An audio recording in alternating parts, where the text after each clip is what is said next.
Alors? Il est stylé, hein, ce petit pull. Il est surtout très très chaud. 35 kilos qui pèse. Pourquoi? Bah, tu le sauras si tu t'abonnes.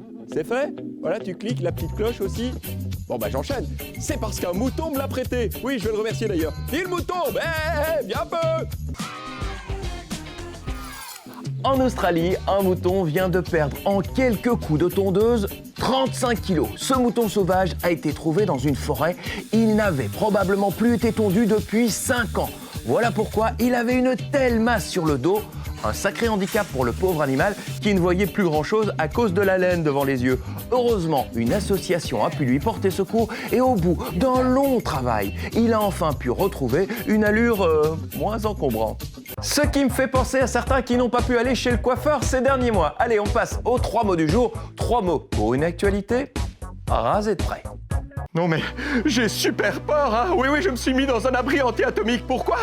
Parce qu'un astéroïde géant va frôler la Terre le 21 mars. C'est pour ça que j'ai pris ma petite plante. C'est le jour du printemps. Oui, bon, d'accord, il y a souvent des morceaux de roche spatiale qui tombent sur la Terre et au final, il ne se passe rien. Mais ici, c'est quand même autre chose, hein.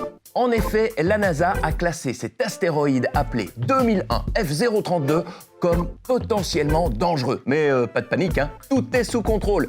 Parce que quand les scientifiques expliquent que l'astéroïde va frôler la Terre, ça veut dire qu'il passera quand même à 2 millions de kilomètres.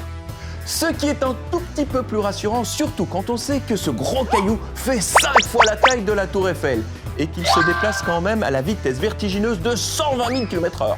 Donc, fini de se tracasser. D'ailleurs, moi, je n'avais pas vraiment peur, hein. Au contraire, parce qu'on va pouvoir observer au télescope la roche spatiale. En attendant, vous pouvez noter astéroïde dans notre liste des mots du jour. Alors, que pensez-vous de ma nouvelle voiture? Elle est belle, hein? Pratique pour rouler sur les routes cabossées. Et en plus, j'ai pris l'option pilote automatique. Ah mais je l'ai pas acheté au garage, hein? Non. L'armée revend du matériel en ce moment, du coup, j'en ai profité, hein? Wouh!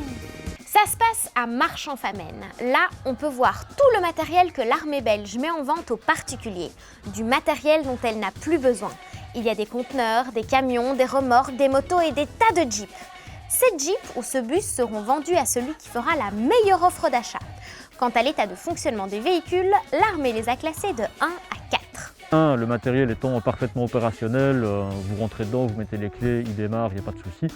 À 4, là, le véhicule est vraiment prévu plus pour pièces de rechange et c'est plus pour réparer peut-être du matériel qui serait déjà à disposition quelque part.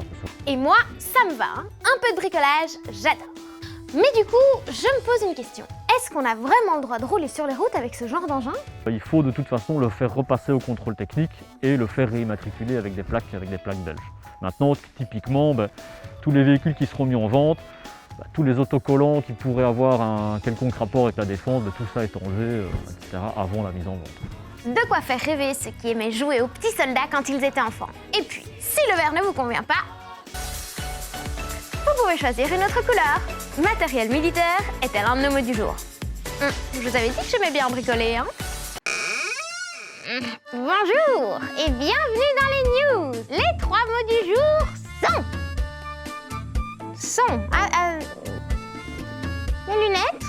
Où sont mes lunettes? Oula mamie, ça va pas fort, hein? Et oui, même sur YouTube, on finit par vieillir.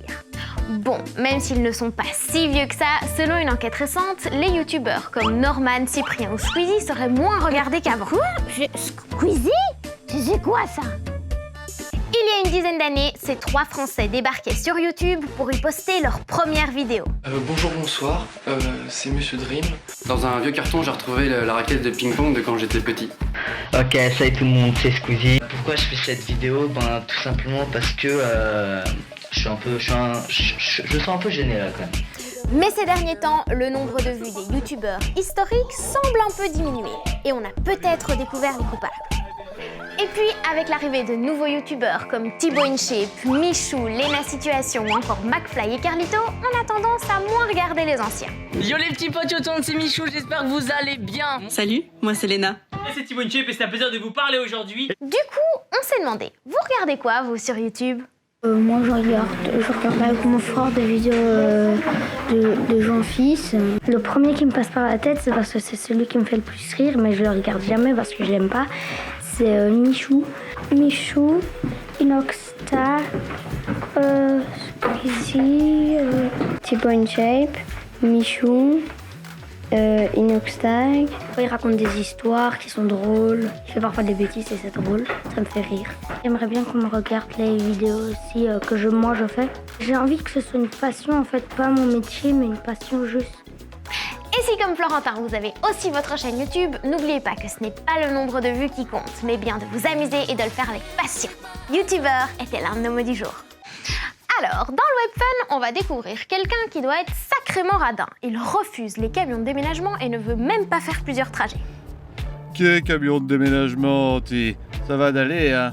L'important, c'est de pas passer sous un pont. J'espère qu'ils n'ont pas laissé le parapluie sur le toit parce qu'on va en avoir besoin. Bah oui, demain c'est le retour de la pluie, c'est normal, on est en Belgique et tu peux faire comme Youssef, notre star de la météo du jour, c'est-à-dire ressortir une petite veste imperméable et des bottes et un pull aussi parce qu'il va faire plus froid. Eh oui. Ce qui ne va pas nous empêcher de fêter Victor et Yasmine qui ont tous les deux leur anniversaire aujourd'hui.